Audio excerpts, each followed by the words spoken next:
Welcome to the ThunderCats Roar panel. I'm Albert Lawrence, and in just a moment, we're going to be joined by the show's voice cast and creative team.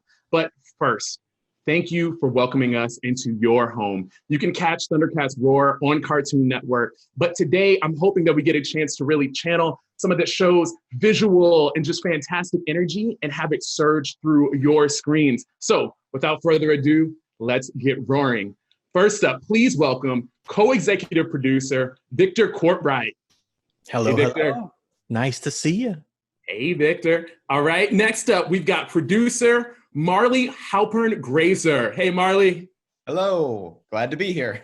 Yes. Now we're gonna get into our voice cast. Welcome, the voice of Panthro, Chris J. Alex. Present.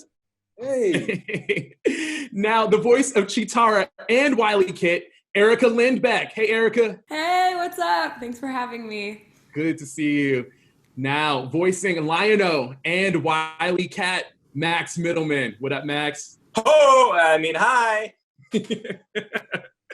And finally, the voice of Tigra and Mumra, Patrick Seitz. Patrick, welcome. Glad to be here. And by here, I mean home. I'm always glad to be here. Yeah, so thank you for actually all joining us from home. This is going to be quite the experience. So my first question, and this is for everybody on the panel, how did you get involved with ThunderCats Roar? And were you already a fan of ThunderCats before you started? I guess I'll answer in reverse. I was absolutely a huge fan. I watched original ThunderCats when I was a kid, and when I started learning about animation, it was kind of there. Like I studied it for like action techniques and like layout and all that kind of stuff. So I kind of like it's been a part of my animation career and my life. So I guess in November 2016, it must have been. I heard that Warner Brothers was interested in bringing the series back, and all these ideas just started rushing out, and I just started like drawing the characters like crazy. I started talking to some people over at Warner Brothers. They were really into the style, and I think by the next February, I was rolling on storyboards for the very first pitch episode, which ended up being Lost Sword. So that was real fun and an amazing, amazing treat. And Marley, what about you? So I got into ThunderCats a little bit later because I was working at Warner Brothers Animation when they were doing the 2011 ThunderCats show. And so that show was being produced in the cubicles right next to mine when I was working on comedies. And when I grabbed the old ThunderCats DVDs from their shelves and I got it and I started watching them and I was like, this is crazy. This is the show. This is so cool. A bunch of years later, I was in a Warner Brothers exec's office having some meeting about some other thing I was working on. And Sam Register, the president of Warner Brothers Animation, came in with a big stack of Viktor's ThunderCats art. And he just started showing it to us being like, hey, look at this cool ThunderCats thing we're working on. I just wanted you to see it. Isn't this cool? And then he left. And I like so distinctly remember the feeling of, no, come back. I want to work on that. They were just so awesome. And I didn't think I was like basically just jealous. I was like, that's so cool. I wish I could work on that show.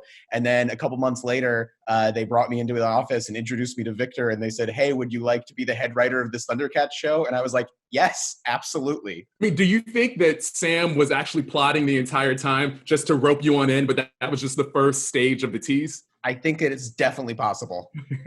Voice cast, I want to hear from you. Were you already fans of the series beforehand, and how'd you get involved? So Chris, what's your story? I grew up around like Ninja Turtles, comic books, everything. My mom, she was a huge comic book collector, and we just watched cartoons and all the time. So obviously I loved the ThunderCats. I loved just that. So I just everything about it. I even had like the toys. I had everything. When you had the toys, did you also used to act out scenes with them? Would you do the voices with the toys? You know, here's the thing. I couldn't do the voices because my voice was really high. But it was funny because I had mismatched toys. So I would have I would have Cat's Lair, but then I would have G.I. Joes around them because I didn't have all the ThunderCats. I had Lion-O and I had Snarf. But that was like all those ThunderCats I had. So they had to fight Ninja Turtles and stuff like that. But yeah, I didn't do the voices, but I definitely had an imagination and created story of my own. I like that you were already orchestrating crossover events even back then. That's excellent. So Erica, big Thundercats fan beforehand? I am sure I did watch Thundercats. I obviously, who is not aware of Thundercats? Its cultural prevalence is, I mean, it's inarguable.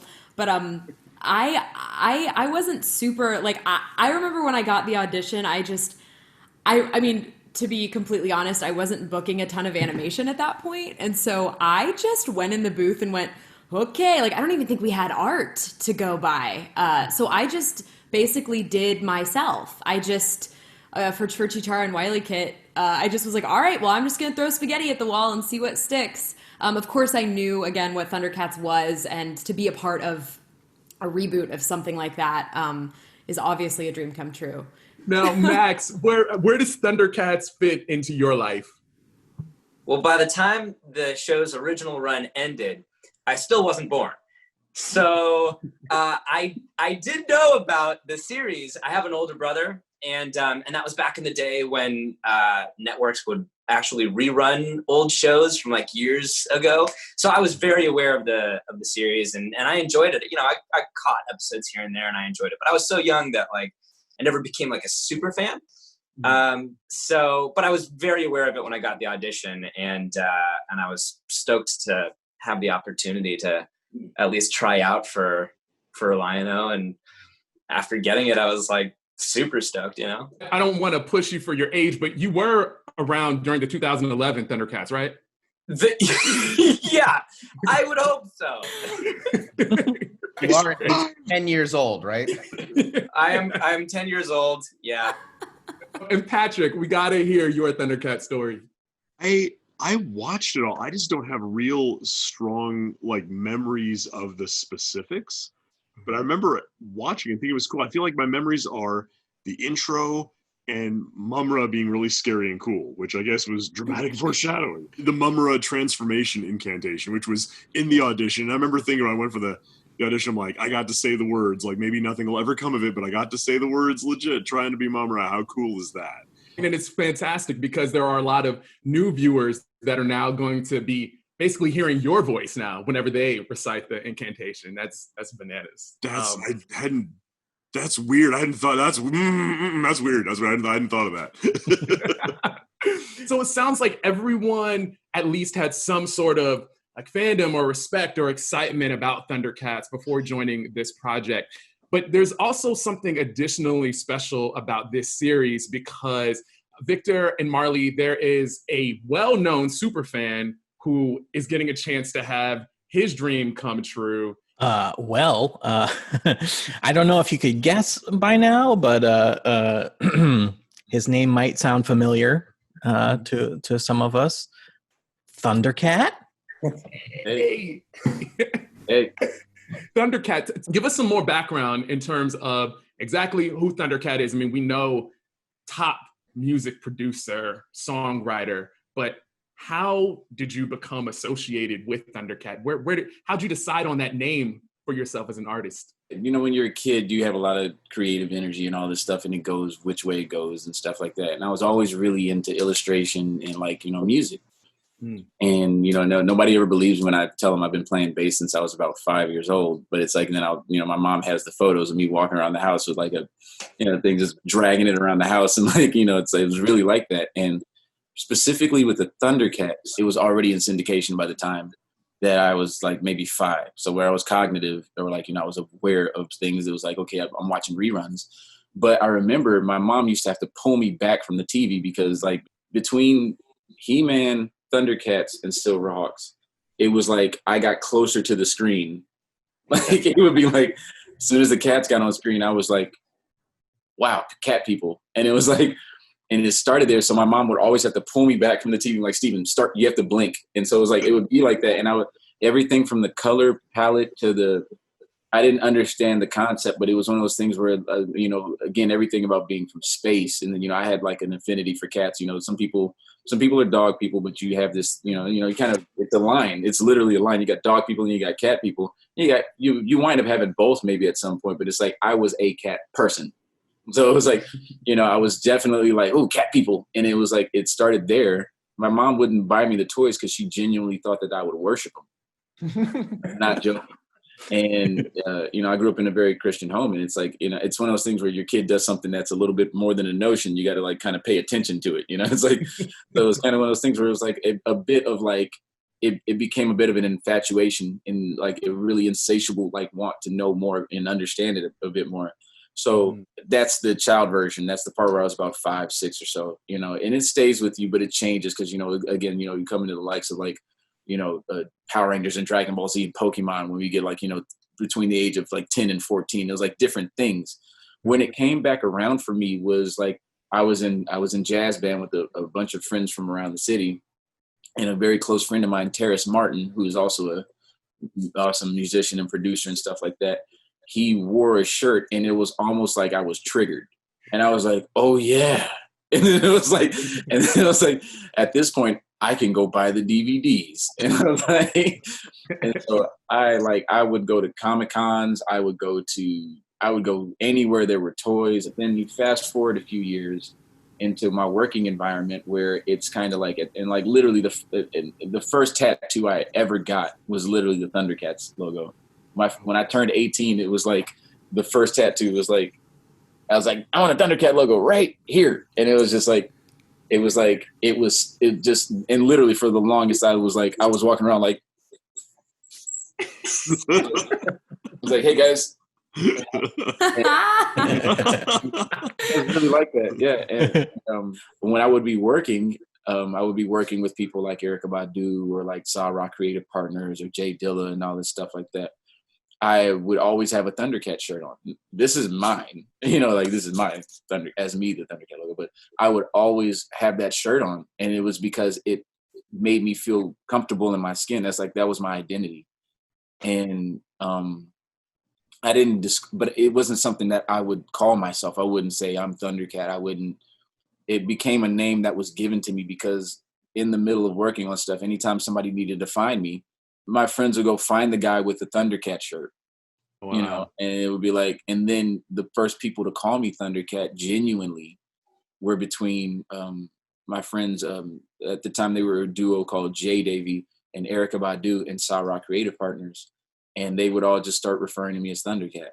And it was like, and it stuck. And by the time I met a Flying Lotus, he was like, oh, I heard of you. You're Thundercat. So it was kind of like when my friends started calling me Thundercat, I was like, that's what this is. I was like, I am Thundercat.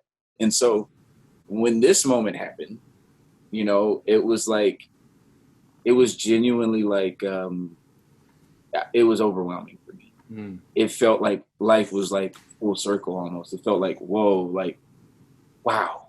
Uh-huh. You know, like this is all I've ever wanted to do. So you talk about Thundercat really being a part of your identity, but within ThunderCats Roar, you take on a very different and a very specific identity. Tell us about your character, and then in just a moment, we're going to get a chance to see your character in action, but also your talents fully poured into this character. So who do you play? I play Grune the Destroyer, who is exiled Thundercat. He put the thunder behind the Thundercats and kind of had to dip out, or he was a little bit too wild for the team, so to speak. You know, it's all in the song. You are all into the song. Yeah. So why don't we just use now to get a sneak peek of you performing a song about Grune? Let's take a look. Yeah. No one ever pays attention to my history lessons, but that's fine. It's all fine. A laser bagel. That's right, Lion-O. The Thunderian Education Council made a video. Now I love learning. Long ago and far away on planet Thundera, there lived the king of all the cats whose rule was fair and just. He had a team of mighty catmen, all at his command. in a road to fear.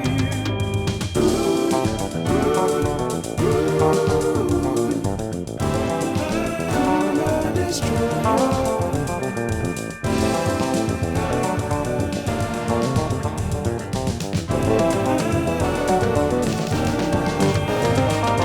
As the time passed, Grune grew jealous of the king. He tried to overtake the throne and fought viciously. But Jagger wasn't having it. He beat him to his knees, trapped him in a crystal prison and sent him out to space. Grune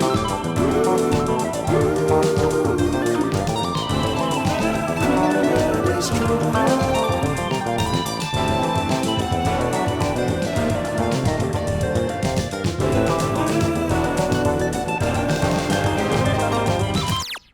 So, any questions? Yeah, why don't all your lessons have a song, Tigra? That is not what you should be taking away from that video. We should be focused on how Grune is obviously coming to our lair to destroy us and take the Sword of Omens for himself. All right, what did I miss?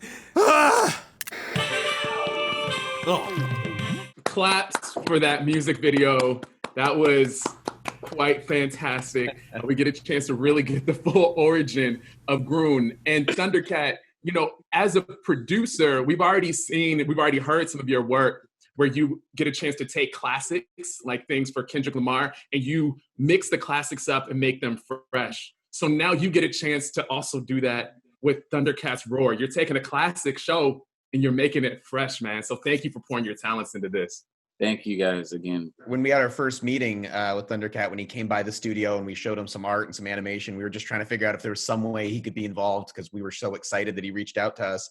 And he was asking us like what our plans for the show was and what characters we were planning on using. And then he got to Grune. He's like, "You got any plans for Grune?" And we basically just stopped and looked at each other. And then me and Victor were like, "We do now.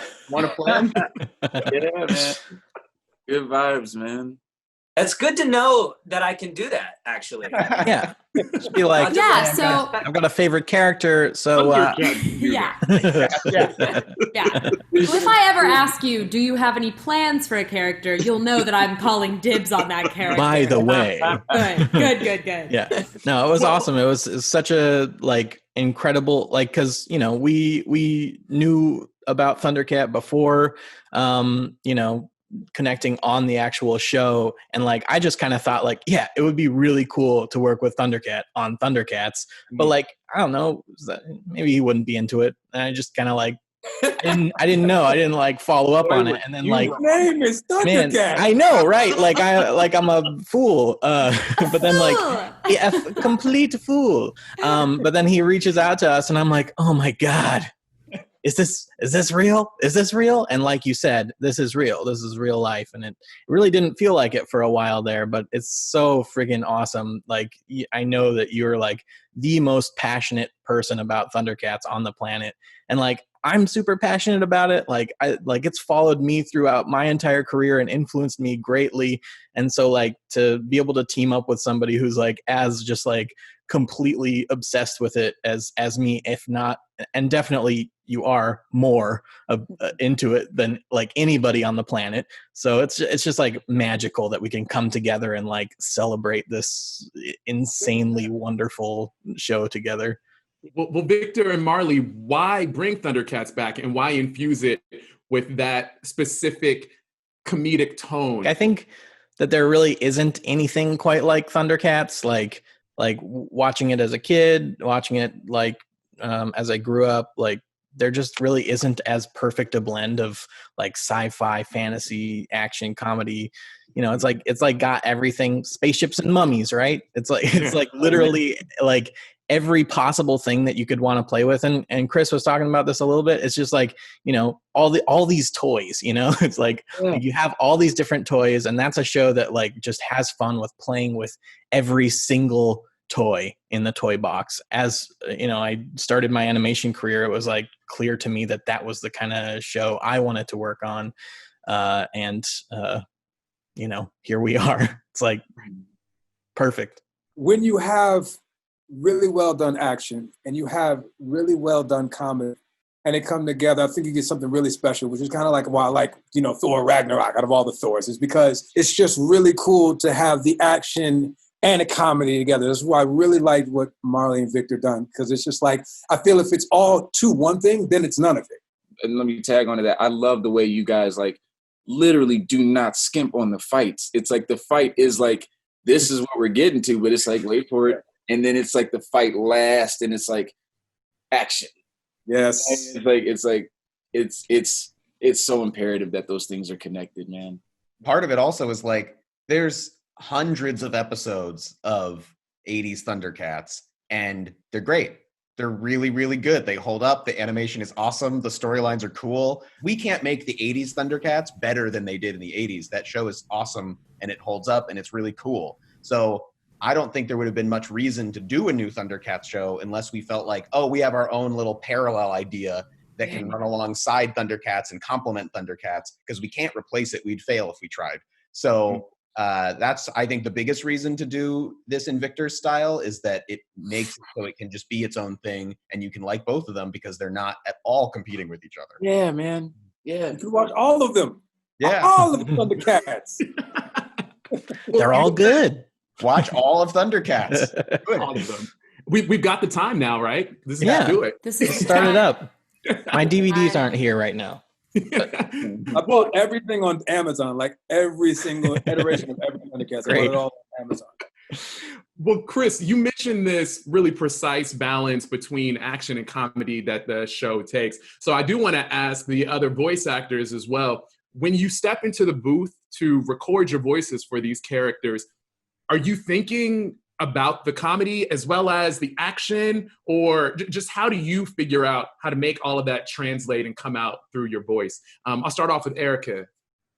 Well, I think Chitara is oftentimes very much the straight man to Lion-O's not straight man. So for me, I think the comedy is very written into the script.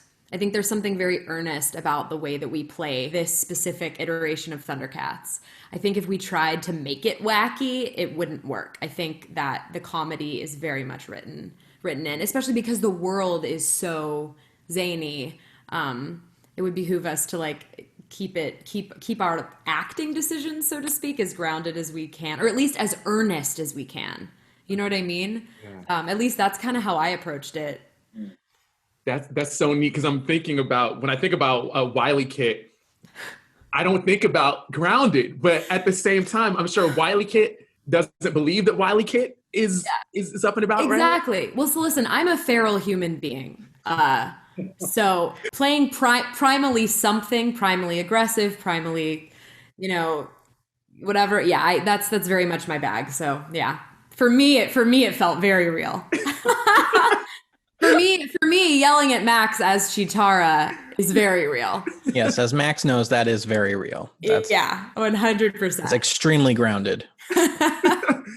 So actually, Max, what about you? How do you make sure that you stay grounded and real and toggle between Lion-O and Wily Cat?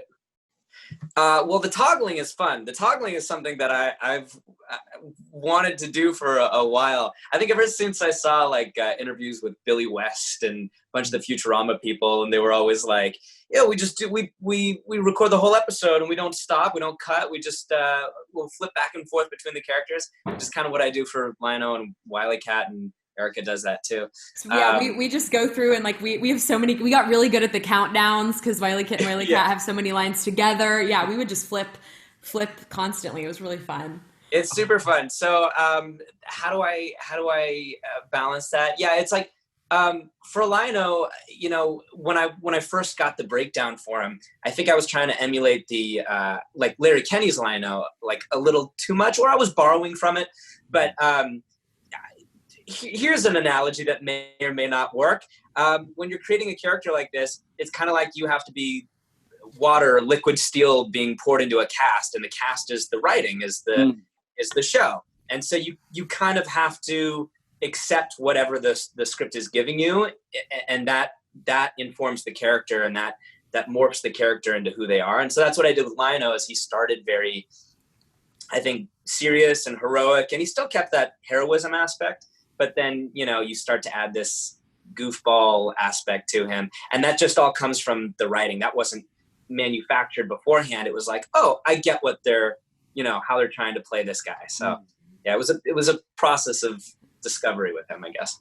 Yeah, sorry to jump in again, but you can't make an unfunny script funny. It'll just feel forced. So that's just evidence to the fact that their scripts were so funny that all we had to do was play them earnestly. Mm-hmm. And they were, and then the funny just happened organically. But look, it was a great cast, but you guys are all solid gold. So yeah, don't sell yourself short. You can definitely make a funny script not funny. It's true. This can go trash really quick. Yeah, I thought about Seitz most of the time, and just what he did with Mumra just cracked me up. Switching between Tigra and Mumra, one of my favorite things. So good. Whole so universe. Good. Singing episode? I was so scared of that day. I was like, this is going to go one of two ways, and there's not going to be any middle ground. Let's see what happens. The same with me and Mandora. Are you kidding me? I was like, how did I get hired? Mandora. It's so good. Well, actually, if people notice that we start doing more and more with Tigra and Mumra together, it definitely started as we thought it would be a fun challenge for Patrick, and then he was just so good at it that we were like, yeah, this is a real thing. This is a big part of the show now. Yeah, I think it was us listening to you sing a karaoke duet with yourself in Thunderslobs was that was an eye-opening moment right there. All parties involved, for myself too. I'm like, I'm gonna do it. Okay, that happened. I had no expectation, so I'm glad it went the way it did, not the other way, because those were the two choices. That was in you all along. Magic. The magic wasn't in the feather; it was in me. When you're in the booth, do you ever find yourself slipping in between characters by mistake? Does Tigra ever start in line, but somehow Mumra finishes it? I mean, unintentionally. Thankfully, with them being so different, it wasn't a matter of like, oh, they're starting to blend together, because it's just like, okay, diametrically opposed as far as the voice. I on the days when I would get to the studio, get our script, grab a highlighter, and go through beforehand and highlight stuff. And on days where there was a lot of Tigra and Mumra interplay, it was me being super careful to highlight them right, because I just needed that visual, color cue of like, okay, we're switching. I feel like if I'd gotten those mixed up, then it would have just been like voices everywhere. But thankfully if it were Tigra and Tigra's sort of nebbish cousin, and those were the two voices, that'd be tough. But with them being vocally worlds apart, it was thankfully pretty easy to keep them sorted. But now what I'd really like to hear is Tigra doing the Ancient Spirits of Evil incantation. Yes. Yes.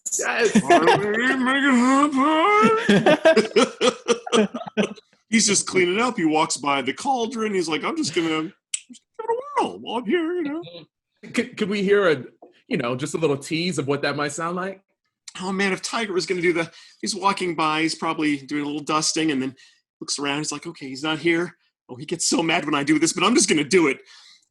Ancient spirits of evil, transform this dad bod body into Mumra, king of my heart.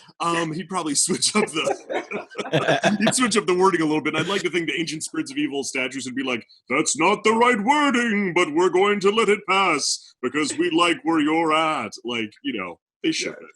Chris, what would the ancient spirits of evil say to that? Put down that book. You're doing it wrong. Everyone's a critic. Yeah, I want to say when it comes to like vocally, getting two characters that were kind of similar. Like, I actually have a question for Erica. When you were doing Chitara and Wily King, I get the mix up. Wily King, how did you make sense of that? Well, I don't know. They're just completely different. They're just very different characters psychologically. That's kind of how I approach it. I'm like, well, the voice comes later. It's all about the psychology of the character. So as long as you understand the psychology, the voice is secondary. So that was just but again, very important to vocally differentiate the characters because they talk to each other. You're just a really good actress. Listen, art is subjective. There seems, even though we're all having to be connected now virtually, there still seems to just be a real sense of chemistry between all of you. So did you all meet each other for the first time during ThunderCats Roar? Or was there already some sort of collaboration that some of you had done beforehand? It was my first time meeting Viktor and Marley. Hi. Yeah, it was my first time meeting all you guys. So and what a meeting. But I've worked with Chris and Patrick and Erica before on a bunch of stuff. I've worked, Eric and I have I can't even count the number of projects we've worked on together. It's too many. Can you, Erica? I legitimately can't. Max and I get cast against each other an alarming amount. It's actually a little weird. And then actually we were in a show called Your Line April, which Patrick directed. And then I was also in a show called One Punch Man where Chris played my main villain. I remember finding out that Max was in it and just being so excited. Like I just was like, what serendipity is this that I walk into the booth and like two people who are already my really close friends are in there with me. It's crazy. And I already knew Chris. I'd met Chris many, many times, and I know Chris and I have been in a bunch of stuff together. So it was really, really easy. Yeah. And obviously Marley and Viktor are incredible. So it was very easy. Yeah. It was my first time working with Wes Gleason. I'd never worked with him. I love Wes. Yeah, I think this would be a great time to call out Wes Gleason, our amazing voice director, who I had worked with before, and he continues to be fantastic. Yeah, he's so good. What a great guy. And also, I'd like to shout out to Joan Ford, our staff writer, who I had worked with before and is a dear friend of mine. She wrote the outlines to almost every single episode of ThunderCats Roar. So we had different writers coming in and doing the scripts, but part of that like consistency of tone and consistency of characterization was really in the hands of Joan, and she did an amazing job. Yeah. Shout out to the mutants. Oh my god. Oh my god. The mutants were so hilarious. Talk about like so good. I'll say there was one day where we had like literally how many mics did we have? Like a lot. But I think there were like 11 people in there at our biggest record. 11 people all like super. So it's like I'm gonna be completely 100 with y'all. This was kind of like my first original like animation where I was like one of the leading cast. I was terrified almost for most of half of the season, especially watching like Erica and Max when they would just make choices and then Seitz would come in. It was just like I remember day one being there and then them just going through it. I'm like, oh, okay. And I was like literally getting ready to pee myself every time my line came out. I was like, just don't mess up, just don't mess up, just don't mess up. And they're like, bing, bing, bing, bing, bing. I'm like, yeah. Should I get it? And then Wes is like, yeah, we're gonna need that again. I'm like, Speaking of the mutants, Viktor, do you want to make sure everyone watching this knows how cool it is that we have Jim Meskimen and how cool it is that he did a scene with Thundercat? Yeah, I think you might remember this Thundercat.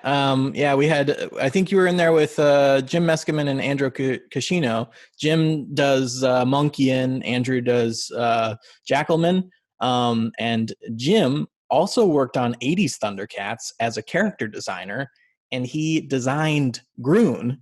So how weird is that? Thundercat got to record the voice of Grune with the man who designed the character originally. So freaking cool.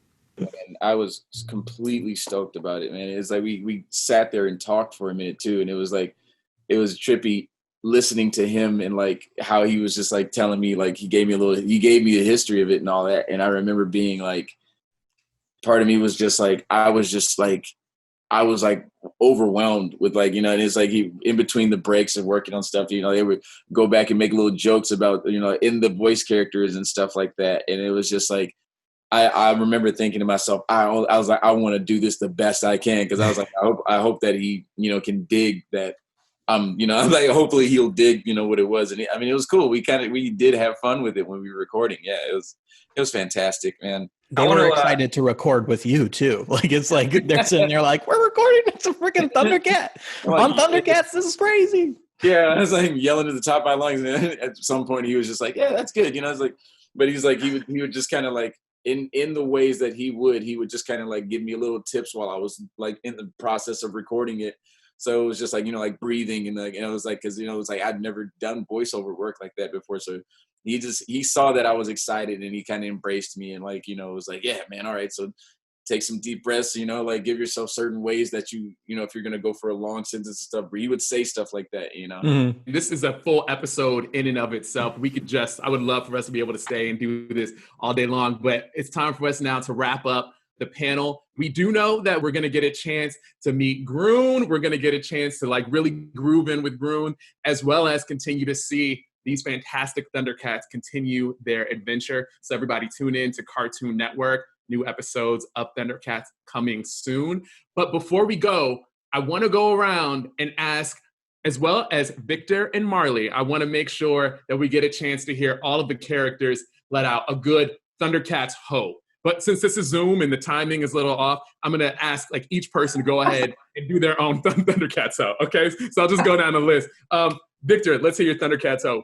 Here, let me crank down my gain here a little bit. So do we do like the thunder? Do we do it like that, or is it just exactly? That'd be perfect. Yep, do it just like that, Thundercat. I don't have a sword anywhere here, but you can virtually share mine.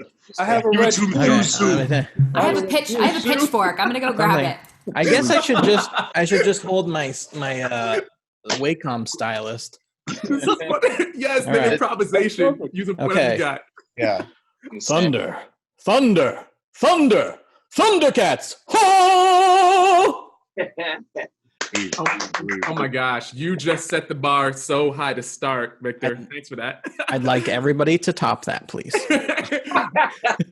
Marley, what you got?